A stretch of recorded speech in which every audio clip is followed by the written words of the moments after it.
In a previous video, I talked about the Wim Hof breathing method. Turns out there's a lot of people who have breathing methods. Another one is a Russian doctor. His last name is Buteyko. And so he came up with the Buteyko method, and I'll be talking about that today. So Dr. Buteyko, his method supposedly cures asthma and frankly, just about everything that could possibly be wrong with you. So I'm a little skeptical about the full extent of what he promises. But at the same time, though, if your breathing is messed up, it could mess up quite a bit of other things. So his method is based on the principle that you want your blood CO2 levels to be as high as possible.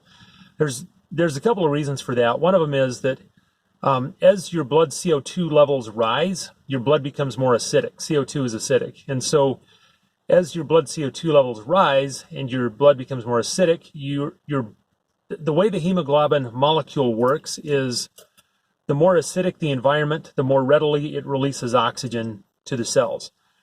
And so even if you have 100% blood oxygen saturation, you may not be able to deliver oxygen to the cells. So for example, if you hyperventilate, you end up blowing out all of your CO2. You end up getting rid of the CO2 faster than your body creates it. And so you end up creating a big CO2 deficit, and you get lightheaded, etc. That's why when somebody is hyperventilating and getting lightheaded, you hand them a paper bag so that they can recapture some of the CO2 that they're exhaling, and so on. Anyway, so for athletic reasons, it's a lot easier to breathe if you're accustomed to having higher CO2 levels. That was something that I've experimented with. So for the last 2-3 years, I've been practicing just holding my breath. I've got a couple of walkthroughs that you can follow a link to. But as a result of holding my breath, I've gotten used to higher levels of CO2. CO2, by the way, is when CO2 builds up in your lungs, that's what makes you feel like I need to take a breath. That's the urgent need to take a breath feeling. It's caused by carbon dioxide. And so if you get comfortable with higher levels of that, then you're less likely to overbreathe. Now, talking about the Buteyko method real quickly, there's a relatively simple way to check if you're adequately adapted for CO2.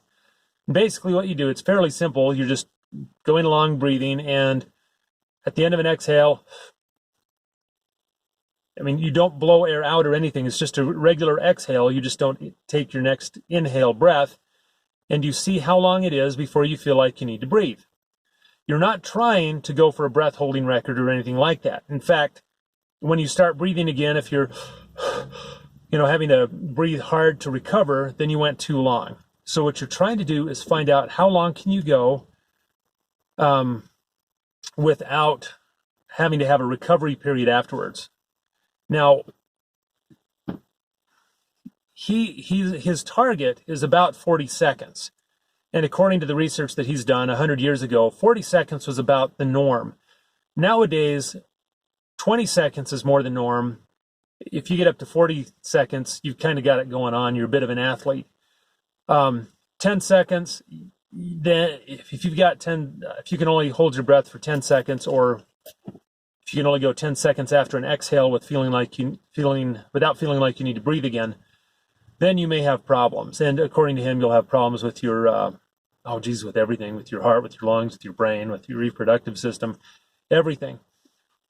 So give that a shot. Just be walking along, talking, and then just see how long you can go before you feel like you need to take a breath. And do it with a timer. And I'm curious. Post your results. Let me know what you get. In an upcoming video, I'll talk about things you can do to raise that number so that you can go longer without breathing, and also so that when you're doing athletic activity, you don't have to breathe as hard. Just as an example, as a result of just the CO2 training I've been doing from breath holding, when I run on a treadmill, which isn't all that often, but when I run on a treadmill, I'll do high intensity interval training. I'll take it up to 15 or 12 miles an hour for 30 seconds, then drop it down, take it back up, drop it down, etc. When I'm going at the higher speeds, I'm breathing almost normally. My heart's going a lot faster, but my breathing is somewhat normal, which is weird. It used to not be that way. Anyway, that's one of the advantages. It improves your athletic performance if you can get your CO2 tolerance up. That's all I've got. I'll talk more about the Buteyko method and how to train for it in future videos. But that's all I have for now. Click like, click subscribe, share with a friend, do all of those things. And I will talk to you later.